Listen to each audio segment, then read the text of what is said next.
आज हम जो है चर्चा करेंगे विश्व के पर्वत, पठार और मैदान। तो गाइस, इन तीनों जो टॉपिक है हमारे, इन पर बनने वाले जितने इम्पोर्टेंट क्वेश्चन हैं लगभग सभी के बारे में आज हम चर्चा करेंगे।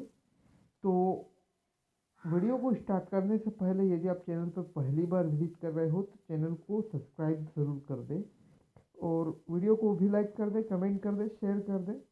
तो स्टार्ट करते हैं। पहला क्वेश्चन, स्थलमंडल के कुल क्षेत्रफल के कितने प्रतिशत भाग पर पर्वतों का विस्तार है? तो यहाँ पर आंसर होता है 26%। जो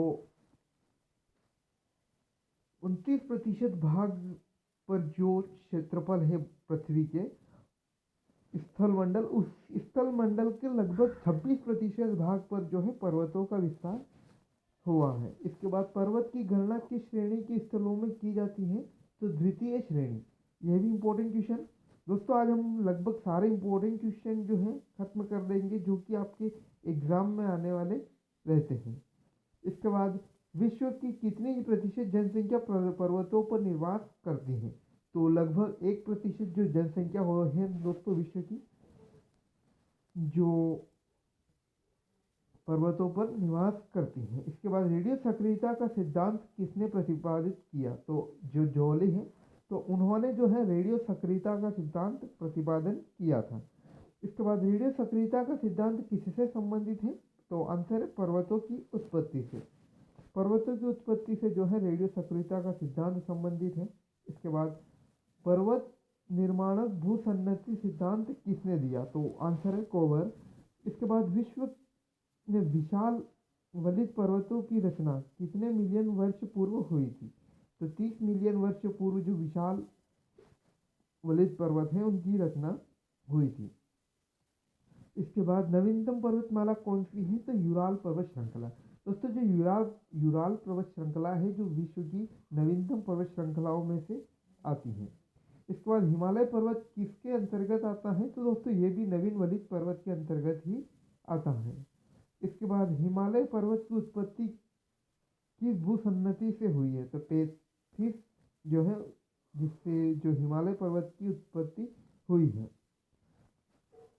पर्वत आल्टस श्रेणी कहाँ पर स्थित है? जो आल्टस श्रेणी है दोस्तों पर्वत श्रृंखला, दक्षिणी आल्टस पर्वत श्रृंखला, वह दोस्तों न्यूजीलैंड में स्थित है। यहाँ से भी इम्पोर्टेंट क्वेश्चन बन सकता है। इसके बाद कौन सा पर्वत महाद्वीपीय जल विभाजन का कार्य करता है? जो रॉकीज जो पर्वत श्रृंखला है दोस्तों, वह जो महाद्वीपीय जल विभाजन के रूप में कार्य करते हैं। इसके बाद विश्व की सबसे लंबी पर्वत श्रृंखला, तो एंडीज पर्वत श्रृंखला। इंपॉर्टेंट क्वेश्चन है दोस्तों। एंडीज पर्वत श्रृंखला की सबसे ऊंची चोटी, तो यह है एकांगुआ। इसके बाद विश्व की सबसे ऊंची चोटी, तो माउंट एवरेस्ट दोस्तों सभी आपको पता होगा। इसके बाद उत्तरी अमेरिका की सबसे ऊंची चोटी, तो माउंट मेल्किने। माउंट मेल्किने जो है उत्तरी अमेरिका की सबसे ऊंची पर्वत चोटी के तौर पर जानी जाती है। इसके बाद स्थल मंडल के कितने प्रतिशत भाग पर पठार पाए जाते हैं? दोस्तों पर्वतों की बात पर बाद हम चर्चा करेंगे। पठारों, तो 26% भाग पर जो है पर्वत है और 33% भाग पर जो है स्थल मंडल है। और विश्व की कितनी जनसंख्या पठारों पर निवास करती है? दोस्तों 9%। इसके साथ ही जो पठार चारों ओर से पर्वतमाला से घिरे होते हैं वे क्या कहलाते हैं? तो अंतरा पर्वतीय पठार। इसके बाद विश्व का सबसे ऊंचा पठार, तो तिब्बत का पठार। तो दोस्तों इसे जो है दुनिया की छत के तौर से भी जाना जाता है, तिब्बत के पठार को। इसके बाद पोटवार पठार किस देश में स्थित है? तो पाकिस्तान में। इसके बाद नेक्स्ट क्वेश्चन, लोएस पठार ये दोस्तों चीन में स्थित है। इसके बाद तिब्बत का पठार कहाँ स्थित है? हिमालय पर्वत और क्यूनलुन पर्वत के मध्य।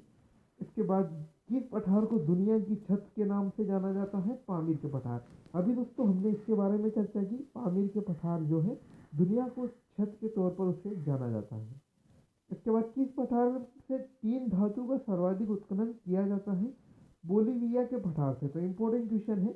इसके बाद स्थल मंडल के कुल क्षेत्रफल के कितने प्रतिशत भाग पर मैदान है? तो 41% यहाँ पर आंसर। इसके बाद विश्व के फसलों और खाद्य और वस्तुओं को कितने प्रतिशत भाग मैदान में उगाया जाता है? तो 85% यहाँ पर आंसर। विश्व की कुल कितनी जनसंख्या मैदानी भागों पर निवास करती है? दोस्तों जो लगभग 90% जो जनसंख्या है विश्व के कुल जो जनसंख्या है उसकी 90% जो जनसंख्या है वो मैदानी भागों में निवास करती है। सभ्यता का पालना किसे कहा गया? तो सभ्यता का पालना यहाँ से इम्पोर्टेंट क्वेश्चन बन सकता है, और पहाड़ इसका आंसर है। उत्तर पश्चिम चीन का मैदान किस प्रकार से बना हुआ है? तो रेत व धूल के कणों के जमाव से जो है उत्तर पश्चिमी मैदान, जो पश्चिमी चीन है उसका मैदान बना हुआ है। संप्राय मैदान का निर्माण किसके द्वारा बना होता है? तो यहाँ पर आंसर नदी। इसके बाद पेडिप्लेन मैदान का निर्माण किसके द्वारा किया गया? तो पवन यहाँ पर आंसर होगा। इसके बाद दोस्तों कुछ 2-3 इंपॉर्टेंट और क्वेश्चन बचे हैं।